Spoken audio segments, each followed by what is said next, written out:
Good afternoon mga ka-3G. Kumusta? Nanapod ko. Mag-upload na po ta mga ka-3G para manapay content matag adlaw. Walaon na to ato ang mga problema. Ang mga kasuko sa ato ang mga silingan natong walaon. Kaya atong nahibaluan nga kitang tanan gipasaylo na sa ato ang Ginoong Hesukristo. Og masuko man gani ta mga ka-3G sa malapas iyang pulong nga kun masuko kamo ayaw tuguti nga makasala kamo ug ayaw usab pasalupi og laing mga adlaw. Kanta ta mga ka-3G.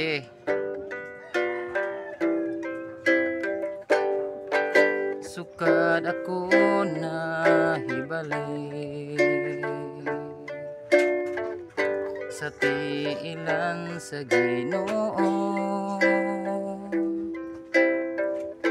kanunay kong malipayon,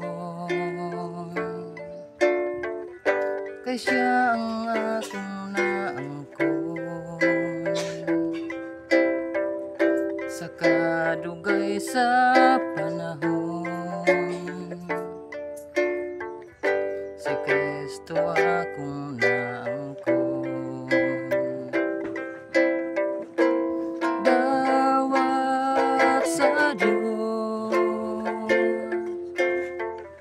kay hapit na siya mo balik. Dawata si Kristo, kay hapit na siya mo balik. Nagahulat ang Ginoo sa imong pagkadaotan. Palandungon mo ba siya nga siya kanimo nahigugma? Busa naghinulsul ka ba ug balik na ngadto niya? Dawat sa Dios, kay hapit na siya mo balik. Dawata si Kristo, kay hapit na siya mo balik.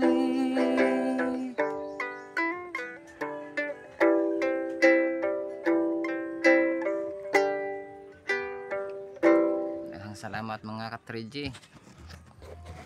Og dinhon na ko taman. Good luck sa inyong lahat, sa inyong tanan. Mayong adlaw.